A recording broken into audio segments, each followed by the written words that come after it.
I signed the papers. My hand didn't shake. 4 weeks of planning, 4 weeks of watching, and it all came down to this moment. Timothy Walsh, my attorney, slid the documents across his mahogany desk. The trust was irrevocable now.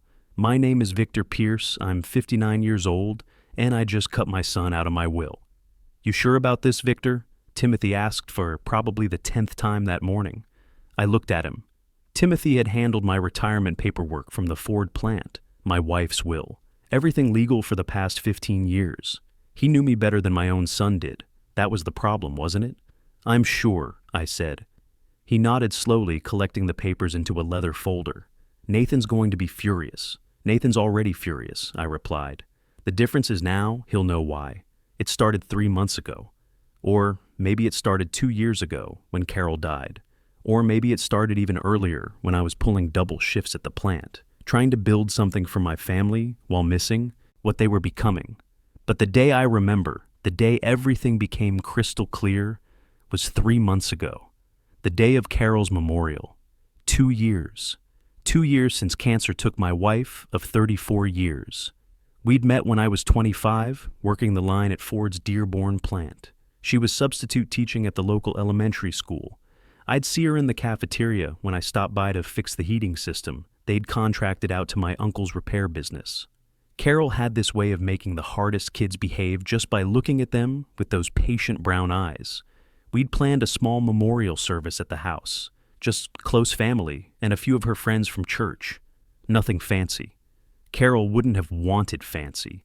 She'd made me promise near the end, her voice weak but determined, that I wouldn't waste money on elaborate ceremonies. When I'm gone, she'd said, I want you to remember me in the garden. Plant something beautiful. That's all I need. So I did. I planted roses, white ones, her favorite. The same color as the dress she wore to our courthouse wedding in 1990. And every year on the anniversary, I held a small gathering. Just me, the roses, and whoever wanted to remember her with me. That morning, I woke up before dawn, made coffee the way Carol used to make it, strong with just a touch of cream, the same way she'd made it every morning for 34 years before heading off to her classroom. I walked out to the garden and looked at the roses. They were blooming perfectly, like they knew what day it was, like they remembered her too. I'd invited my son, Nathan, and my daughter, Linda. I'd invited Linda's husband, Bradley. I'd invited my 2 grandchildren, Emily and Jake. 6 people total. Carol's sister, Patricia, was driving in from Detroit. A couple neighbors, the Kowalskis and Mrs. Henderson. Carol's best friend, Joyce, from the Methodist Church, where we'd been members for 20 years. I'd bought food from the deli Carol liked. I'd set up chairs in the garden, the same plastic. Chairs where Carol and I used to sit every evening after my shift, talking about our days. I'd even hired Mrs. Henderson from down the street to play piano, because Carol had loved hymns, especially Amazing Grace. The plant had taught me to be methodical, organized. When you're supervising a line where one mistake can shut down production for hundreds of cars, you learn to plan ahead. So I'd called everyone a week before, sent reminder texts, even mailed little handwritten invitations on cardstock Carol had bought years ago, but never used. By noon, the guests started arriving. Patricia came first, carrying a framed photo of her and Carol as young teachers, both of them laughing outside their first school in 1985. Joyce came next with a potted azalea, the kind Carol always said reminded her of spring. The Kowalskis brought homemade pierogi, the recipe Carol had begged Mrs. Kowalski to share for years. Mrs. Henderson arrived with her portable keyboard, the same one she'd used at the church potlucks Carol had organized. By 1 p.m., everyone was there. Everyone except Nathan, Linda, and their families. I checked my phone. Nothing. I called Nathan, straight to voicemail, the same message I'd been hearing for months. This is Nathan Pierce with Pierce Insurance Services. I'm either with a client or on another call.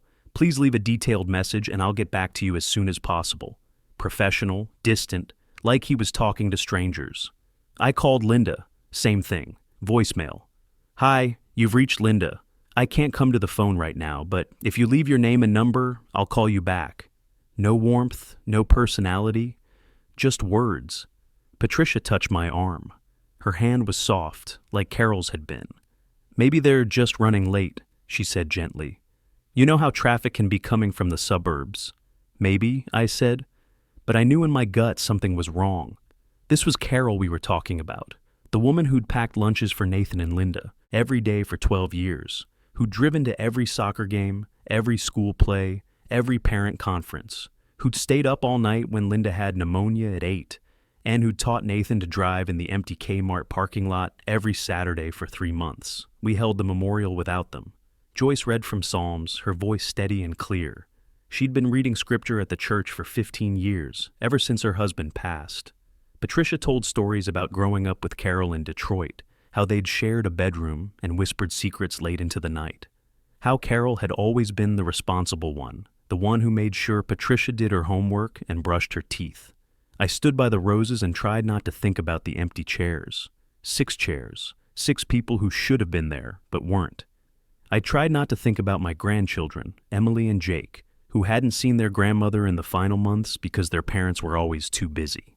Emily was 12 now. Jake was 9. When Carol was dying, when she was asking about them every day, where were they? Soccer practice, birthday parties, school events that somehow always seemed to conflict with visiting Grandma. The Kowalskis shared memories of Carol borrowing sugar and returning it with homemade cookies. Mrs. Henderson played Amazing Grace and How Great Thou Art, her fingers sure on the keys despite her arthritis. The music drifted over the garden, mixing with the sound of traffic on Maple Street and the distant hum of the Ford plant that had supported my family for 35 years. After everyone left, I sat alone in the garden until dark. The plastic chairs looked abandoned, like props from a play that had ended too early. I didn't cry. I was past crying.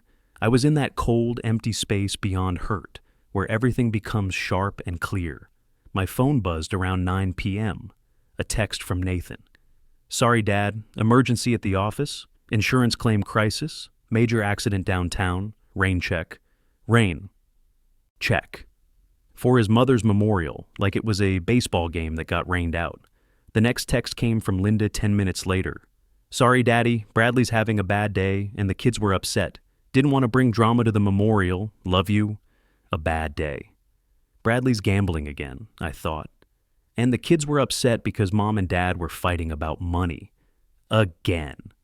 On the day we discussed for 2 months, the day I'd marked on the calendar in red ink, the day I'd reminded them about a dozen times, I didn't respond to either message. I sat in the dark garden with the roses and made a decision. I was going to find out what was really going on, and I was going to do it quietly, methodically, the way I'd learned to solve problems on the plant floor. At Ford, when production numbers started dropping, you didn't guess. You investigated. You looked at the data, tracked the patterns, found the source of the problem, then you fixed it. Sometimes that meant retooling a machine. Sometimes it meant reassigning workers. And sometimes, when someone was stealing parts or sabotaging equipment, it meant firing people you'd worked with for years. The next morning, I called an old friend, Gerald Foster. We'd worked together at the plant for 25 years. Him in quality control, me supervising the line. Gerald had this way of noticing details other people missed. A bolt that wasn't quite tight enough. A weld that looked good, but wouldn't hold under stress. After retirement, Gerald had started doing private investigation work, mainly insurance fraud cases for companies that suspected employees were faking injuries. Gerald, I said when he picked up, I need you to look into something for me. What kind of something? His voice was careful. Gerald had always been careful. My kids. There was a pause. Victor, you sure about this? Once you know something, you can't unknow it. I'm sure. Gerald sighed. What do you need to know? Everything. Their finances, their businesses, their debts. Why they couldn't make it to their mother's memorial. Give me a few weeks, Gerald said. I'll be discreet. It took him 4 weeks. 4 weeks of surveillance, checking financial records, following paper trails. Gerald had contacts at the credit agencies, people who owed him favors from his quality control days. He knew how to access public records, how to piece together financial pictures from scattered documents. When he finally called me back, his voice was grave. We need to meet in person, he said. We met at Tony's Diner on Route 23, the kind of place where retired plant workers drink coffee and complain about the lions. The booths were cracked vinyl, the coffee was strong enough to wake the dead, and nobody asked questions about why 2 old men were looking at folders full of papers. Gerald slid a manila folder across the table. I opened it slowly, like I was opening Carol's medical records all over again. The first document was a bank statement. Nathan's bank statement. I looked at the numbers. His business account was overdrawn by almost $75,000. His insurance office? I asked. I'd helped him get started 8 years ago. Gave him $15,000 for the down payment on his office lease. Co-signed his business loan. Taught him everything I knew about dealing with people, being honest but firm, keeping your word even when it cost you. He's been losing clients left and right, Gerald said. Bad investment in some strip mall property down in Lincoln Park. Thought he could flip commercial real estate like they do on TV. Put everything into it, borrowed against the business. The whole deal went bust when the main tenant pulled out. I turned the page, credit card statements, multiple cards, all maxed out. A notice from the IRS about unpaid business taxes. Another notice from his landlord about late rent on the office space. "And Linda?" I asked, though I was starting to dread the answer. Gerald's expression darkened. Her husband Bradley, he's got a gambling problem. Online poker, sports betting, casino trips to Windsor. They're drowning in debt. Lost their house last year, remember? I did remember. Linda had told me they decided to downsize because the kids were getting older and needed less space. She'd made it sound like a smart financial move, like they were being responsible parents. "They're renting now," Gerald continued. "Little apartment on Maple Street, month-to-month lease. Been borrowing from friends, family, anyone who will lend them money. Linda took out a title loan against her car, but that's barely covering the minimum payments on Bradley's credit cards." Gerald pulled out another document. Cell phone records showing hundreds of calls to gambling addiction hotlines, debt consolidation services, bankruptcy attorneys. There were screenshots from Bradley's online poker accounts, showing losses of thousands of dollars every month. I closed the folder. My hands were steady. My voice was steady. Everything inside me was screaming, but on the outside, I was calm. The same way I'd stayed calm when the plant announced layoffs in 2008, when half my crew got pink slips and I had to keep production going with skeleton staff. "Is there more?" Gerald nodded. "Last week, Nathan met with a real estate agent.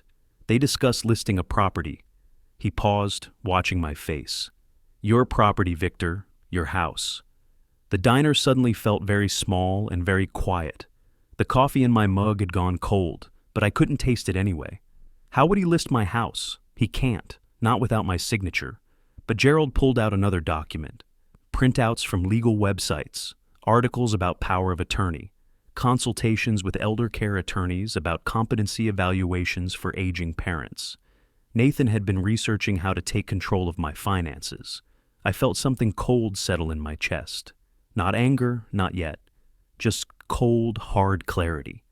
Like the moment on the plant floor when you realize the machine isn't just running. Rough. It's about to break down completely and take half the line with it. He's planning to have me declared incompetent so he can sell my house. "That's what it looks like," Gerald said quietly. "I'm sorry, Victor. I know this isn't what you wanted to hear." I paid for the coffee. I thanked Gerald. I drove home in silence, past the plant where I'd worked for 35 years, past the elementary school where Carol had taught, past the Methodist church where we'd been married by Pastor Williams on a cold February morning in 1990. When I got there, I walked through the house Carol and I had bought 32 years ago. We'd saved for 5 years working at the plant to afford the down payment. $3,000 down on a $45,000 house that seemed like a mansion to us then. 3 bedrooms, 2 bathrooms, a kitchen big enough for a family dinner table. We'd picked every piece of furniture together. The couch where we'd watch the kids grow up, where Nathan had fallen asleep during countless Lions games, where Linda had done homework while Carol graded papers. The kitchen table where we'd eaten 12,000 dinners, where we'd helped with school projects and celebrated birthdays and argued about curfews. The master bedroom upstairs, with the windows facing east so Carol could watch the sunrise. She'd died in that room, in the bed we'd shared for 32 years, holding my hand and telling me not to be sad. "The kids will take care of you," she'd whispered. "They're good kids, Victor. They just need time to grow up." And my son wanted to sell it, all of it, the memories, the history, the place where his mother had died, telling him she loved him. I made a decision that night.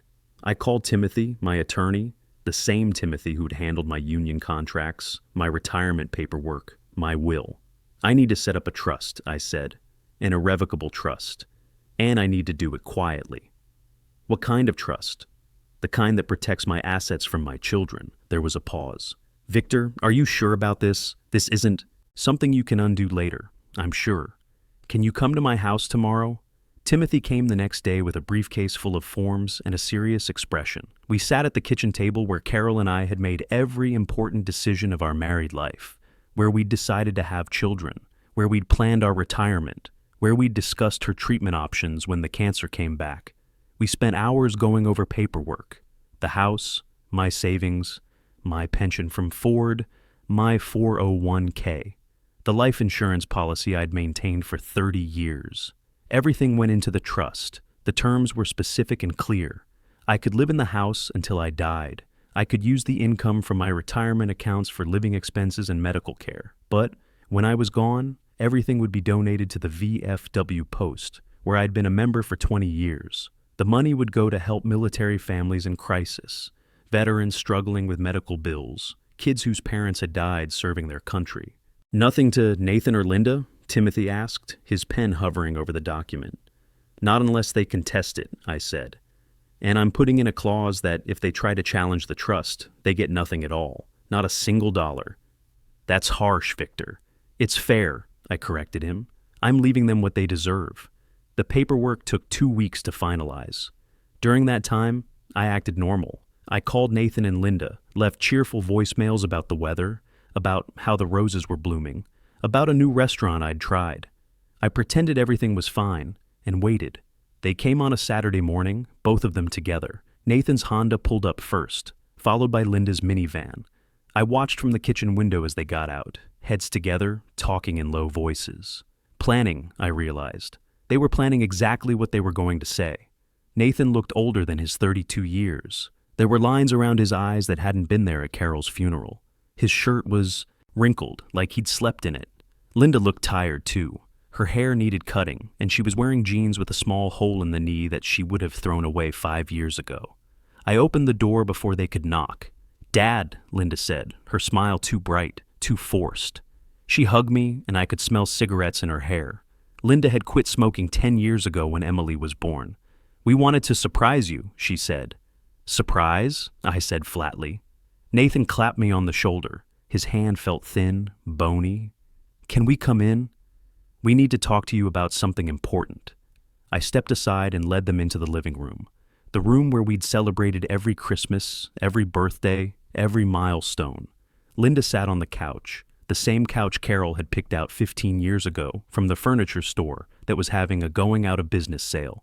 Nathan stood by the fireplace, hands in his pockets, trying to look casual but failing. So I said, settling into my recliner, Carol's reading chair across from me, empty. "What's this about?" They exchanged a glance, the kind of look that said they'd rehearsed this conversation. Linda spoke first.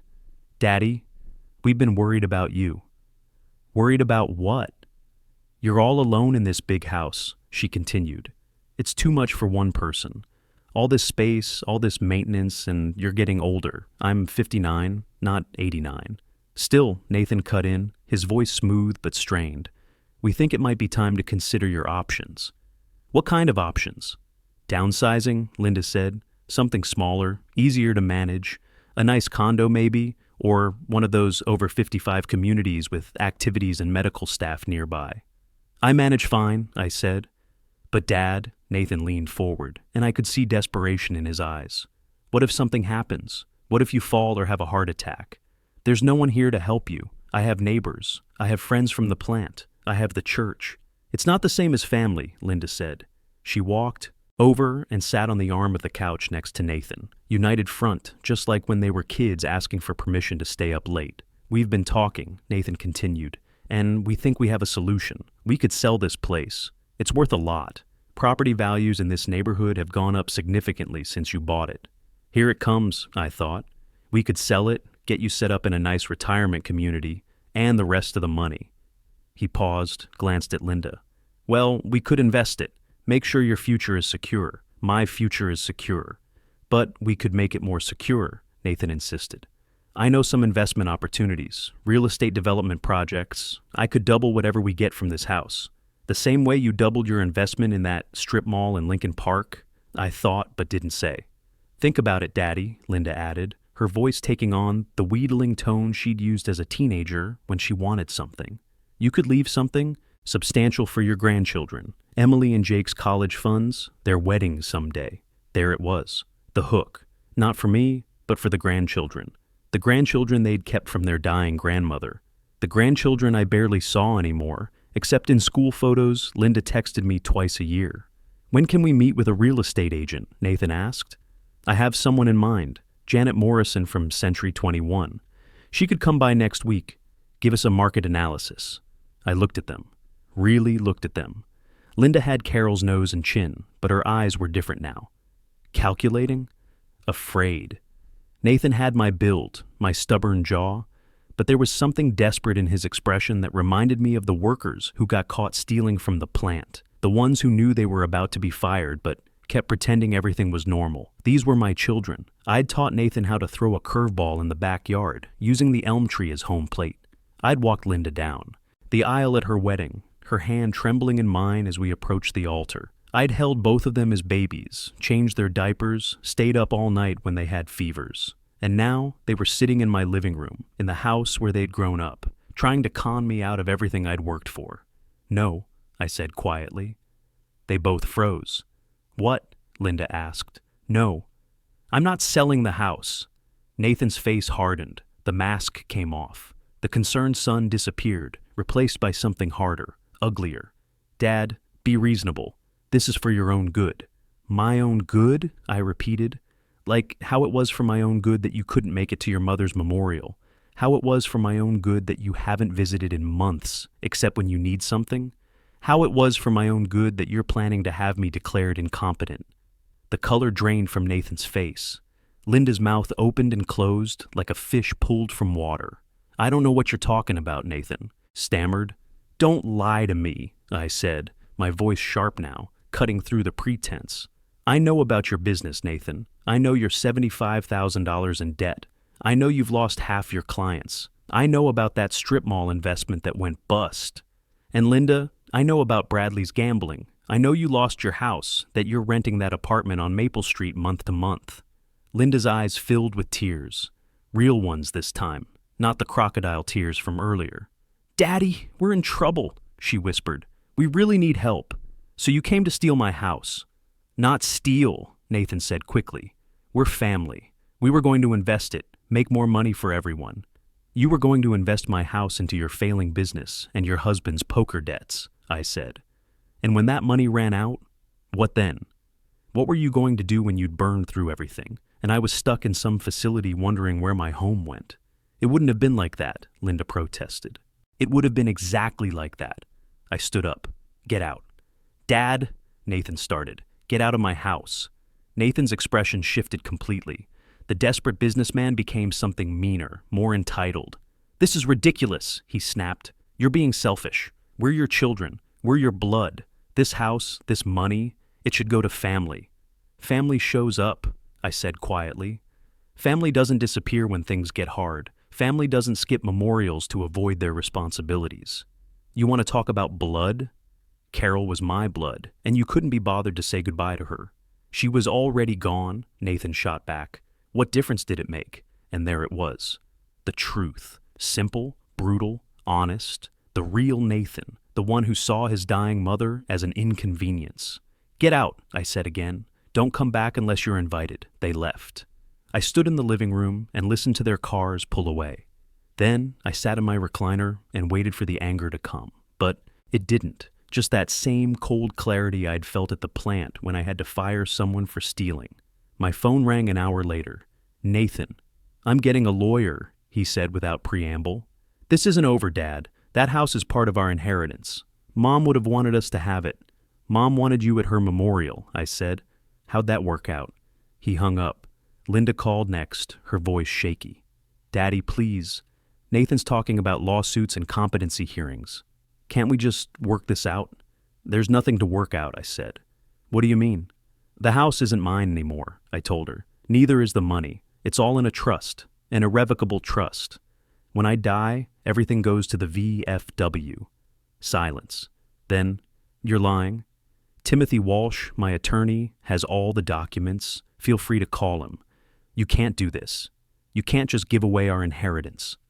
It's not your inheritance, I said quietly.